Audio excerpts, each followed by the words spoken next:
C'est l'un des plus grands spécialistes de la musique populaire. Jean-Éric Perrin se veut désormais lanceur d'alerte. Et oui, dans un livre qui s'intitule « Qui veut la peau de la chanson française ?», il s'insurge contre le système musical.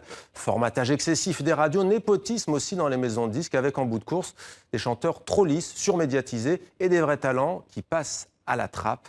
Jean-Éric Perrin, bonsoir, merci d'être avec nous. Merci de m'inviter. Ce livre que j'ai présenté paraît aux éditions du Moment. Alors c'est la fête de la musique, on l'a dit.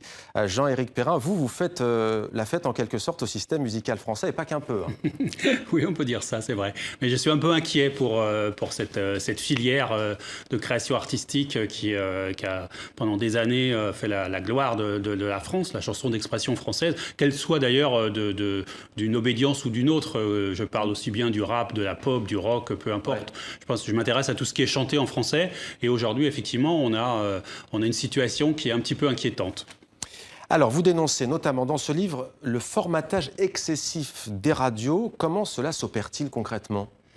Oh bah c'est un système qui existe depuis déjà un certain nombre d'années et qui est arrivé avec l'émergence des radios commerciales qui a louché du côté de principes qui étaient faits aux États-Unis, c'est-à-dire qu'on téléphone à des gens, on leur fait écouter 15 secondes d'une chanson.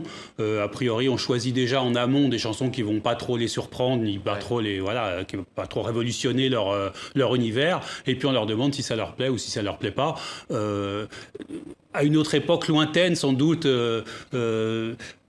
quasiment pitécanthropienne, c'était des gens dont c'était le métier d'avoir des bonnes oreilles, d'écouter des chansons, de dire celle-là est intéressante, je vais la proposer à un public. Ça se passait comme ça. Moi, c'est comme ça que j'ai découvert la musique, en écoutant, je sais pas, José Arthur par exemple, ou Pierre Bouteiller, pour ne pas les citer, qui étaient des gens qui tous les soirs, dans ma petite radio, me faisaient découvrir des musiques nouvelles et de façon, de façon non imposée, c'est-à-dire avec un libre arbitre. Un libre arbitre, ils pouvaient découvrir et puis après s'y intéresser, les aimer ou pas, quoi. Et d'ailleurs, c'est l'une des conséquences, parce que du coup, ça laisse des pans entiers de musique sur le côté. Vous avez parlé d'un certain rap, d'un certain rock également. Comment ces artistes, du coup, survivent-ils aujourd'hui ? Alors, pour beaucoup d'entre eux, c'est très, très difficile. Moi, je suis, par intérêt, un certain nombre d'artistes qui sont obligés de faire énormément de concerts.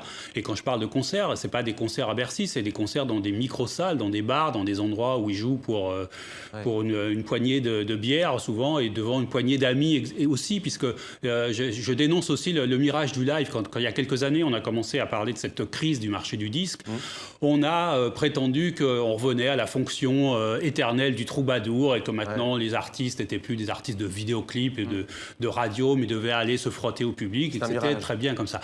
Oui, c'est un mirage, parce qu'effectivement, vous avez des artistes qui remplissent des Madonna ou des Rihanna qui remplissent des Bercy comme ça en 5 minutes avec des places à 150 €. Et puis à côté de ça, vous avez une cohorte de jeunes artistes à qui on ne donne pas la chance justement de se frotter à un vrai public. Autrefois, dans les salles, dans les grandes salles d'Olympia, des choses comme ça, on avait ce qu'on appelait la vedette américaine, la vedette anglaise, enfin on avait des premières parties. Et aujourd'hui, ça a entièrement disparu parce que ça coûte plus cher, il faut partager la SACEM, il faut, donc c'est des choses qui empêchent les gens de découvrir des nouveaux artistes. En fait, un constat très lucide, dur mais juste. On pensait avoir fait des progrès, en revanche, notamment sur les quotas en matière de chansons en langue française, en termes de francophonie. Et voilà qu'aujourd'hui, tout le débat revient. Oui, c'est même une actualité quasiment du jour, puisqu'il y a une intervention de la ministre aujourd'hui.